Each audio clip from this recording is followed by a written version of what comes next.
कायोत्सर्ग कब कब क्यों क्यों किस किस लिए, कायोत्सर्ग कितना कितना, थोड़ा सा इस विषय को भी समझ जाएं। कायोत्सर्ग कई कारणों से किया जाता है। पहले तो मैं कायोत्सर्ग के कई कारण आपको बता देना चाहता हूं। एक दो कारण नहीं, कई कारण। ज्ञान की आराधना करनी हो तो कायोत्सर्ग करो। सुवस भगवो करेमी कौसगम, ये आराधना है। अरिहंत चैयानम करेमी कौसगम आराधना है। सूय देवयाय करेमी कौसगम, क्षित्र देवयाय करेमी कौसगम आराधना है। व्यावच्चगराणम संतिगराणम सम्मदिट्ठी समाहिगराणम करेमी कौसगम, कायोत्सर्ग देवी देवताओं की आराधना के लिए भी है। कायोत्सर्ग प्रायश्चित्त स्वरूप भी है। देवसीय पायचित्त विशोहनत्थम कौसग करूं।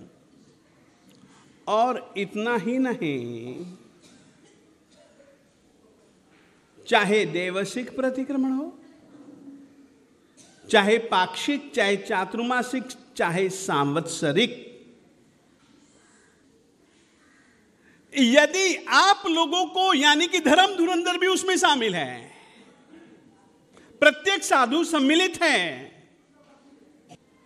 12, 20, 40 लोगस, ये सब कायोत्सर्ग केवल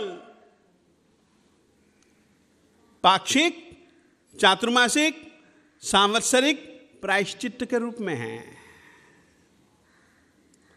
प्रायश्चित्त के सिवाय और भी कई कारण है कायोत्सर्ग के।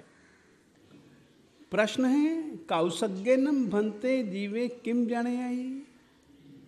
साहब, कायोत्सर्ग से जीव को क्या प्राप्त होता है?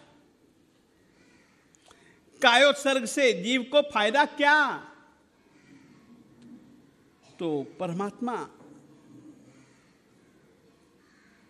कायोत्सर्ग के फायदे गिनाते हैं और बहुत अच्छी बात कहते हैं, और तुम प्रयोग में देख सकते हो। मालिक कहते हैं, कौसग्यनम तीय पड़ुपन्नम पाय छित्तम विशोहे ई। याद रखिए, अपन लोगों ने जो कर्म किए हैं, अच्छे या बुरे, या तो भूतकाल में किए हैं या अभी कर रहे हैं, भविष्य काल में होंगे, वो बात छोड़ दो। अभी जब आप कायोत्सर्ग करने बैठ रहे हो, तब तक के कर्मों का लेखा जोखा निकालो।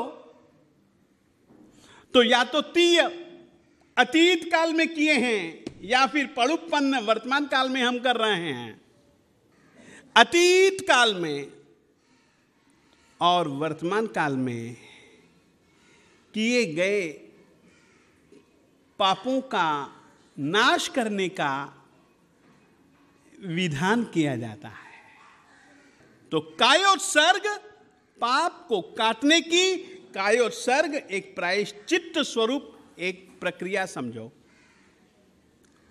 इसीलिए अपन लोग कायोत्सर्ग के पहले एक सूत्र बोलते हैं, कहीं कहीं कभी कभी, तस्स उत्तरीकरणेनम पायच्छित्त करणेनम विशोही करणेनम विशल्ली करणेनम पावाणम कम्माणम निघाय नट्ठाए थामे का उत्सगम। पावाणम कम्माणम निघाय निठाए, सभी के सभी पाप कर्मों को जड़ मूल से उखाड़ देने के लिए मैं कायोत्सर्ग करता हूं। तो कायोत्सर्ग प्रायश्चित्त की प्रक्रिया भी है। मेरे देवताओं, तुम लोगों से कह रहा हूं, मालिक के शब्दों के आधार पर कह रहा हूं, यदि सुखपूर्वक जीना है ना, तो प्रायश्चित्त करना चाहिए। प्रायश्चित्त से क्या होगा? तुम्हारे दिल की स्थिति क्या होगी? मालिक उदाहरण देते हैं भारवाहक का। भारवाहक यानी कि क्या? भार को ढोने वाले। अब वो सिर पर भार को उठाए, बोरा उठाए, लक्कड़ का गट्ठर उठाए, कोई भी भार समझ लो, सिर पर उठाया हुआ है, चल रहा है,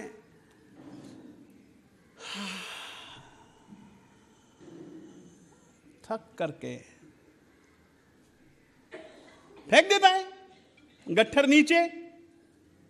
और जब गट्ठर नीचे फेंक देता है तो फिर क्या स्थिति बनती है?